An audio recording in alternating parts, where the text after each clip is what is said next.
Greetings, people of Earth. Today I'm going to talk about 7 things that make for a healthy relationship from my experience. Now, number 1, the most important thing about fostering a healthy relationship is your relationship with yourself.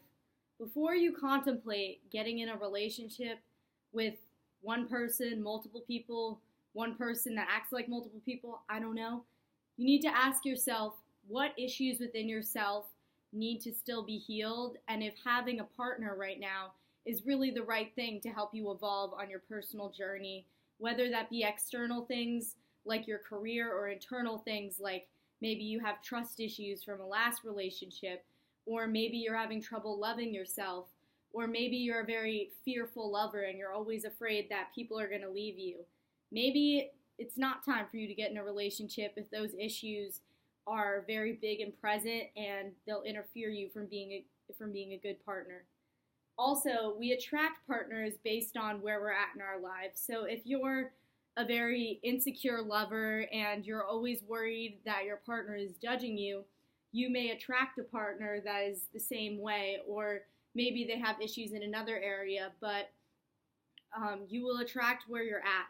So if you're not at a very good place, maybe being with someone who's also not in a very good place might not be good for you. Or maybe it will, but you need to make that decision for yourself carefully and thoughtfully. Okay, number 2, being vulnerable with your partner. This means when your partner asks you if something that they're doing is making you mad, and if it does in fact make you mad, don't be all like, oh, it's fine, it's fine. You need to tell them straight up how you're feeling, because people aren't stupid. They can see in your facial expressions and your body language when you're not okay with something, and those issues are just going to keep coming up and coming up, and you're going to feel horrible the whole time because you're going to be feeling this way about the person that you love or the people that you love, and you're not going to be able to express what you need to do to help resolve these issues. You're going to be dealing with it all alone, and a relationship is a conjoint effort. So be willing to be vulnerable in creating that conjoint effort. Okay, the next thing is about communication. When you're having an argument with your significant other, say they are hanging out with people that you don't like friends that they have that you don't really think are good people. It's important that you voice your opinions in a healthy and constructive way. And this involves more listening than talking, usually. When you ask your partner about something or tell them something that's bothering you, you really need to listen with an objective ear to what they are saying instead of letting your own personal feelings and beliefs cloud what the other person is saying.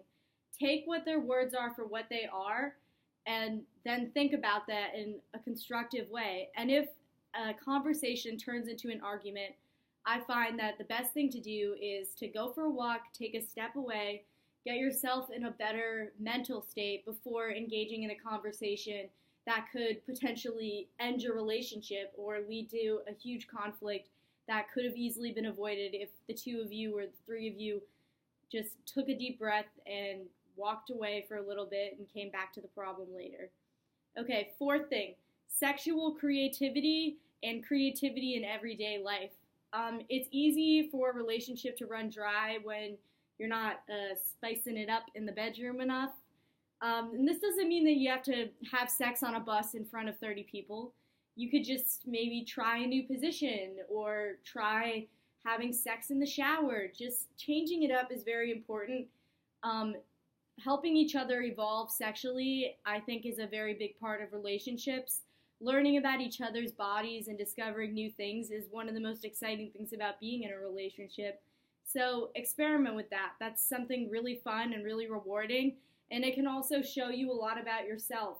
The way that you express yourself sexually can be a mirror for how you express yourself in everyday life. And this creativity can also be extended into other areas of your life. Think of new things to do, new hobbies to do with your partner. Think of new ways to take what you've learned from your partner into creating new hobbies for yourself. Creativity is an important part of life, especially in relationships. Okay, number 5. Building a foundation before entering a relationship. This is something that I feel like our generation doesn't really do that much. Um, they basically will like hook up with someone 3 times and be like, oh, I like you, okay, let's date. I think it's important that you create a very healthy friendship with the person you're with, whether that's a sexual friendship or not, that's up to you, do what you will. But before making a commitment to being something more, and I'm not saying that has to mean being monogamous to each other, but sort of taking your commitment to the next step where you know that that person is someone that you could potentially fall in love with or already in love with, you really need to get to know the person you're with. There's no rush. If this person is truly the one or one of the ones or one of your soulmates, you have more than enough time to make sure this relationship is the best that it can be. Take that time. There's so many beautiful things you can gain out of a friendship. And who's to say that a friendship is better or worse than a relationship? There's really just no rush. The worst thing you could do is hurry up into something and then realize that you didn't know the person as well as you thought, or you didn't know yourself as well as you thought and thought you were ready for something that you weren't ready for. Okay, next. Number 6, supporting each other through tough times. I think that an important thing in all relationships, whether it be romantic or friendships, is being able to support someone when they're upset.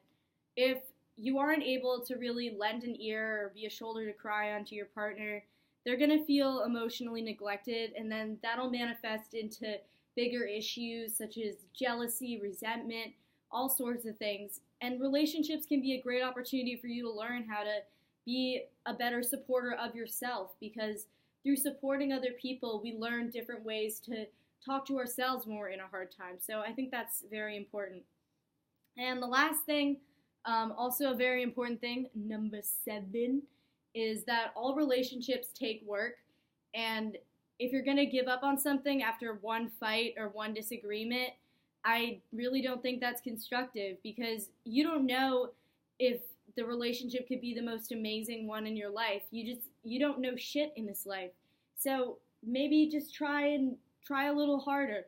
Have those conversations, communicate, address the issues. Don't just run away, because although tempting, you could end up regretting leaving that person in the future. So you want to work on it. There is a point though, however, when you have to realize that there are some incompatibilities and stuff, and you do have to end the relationship.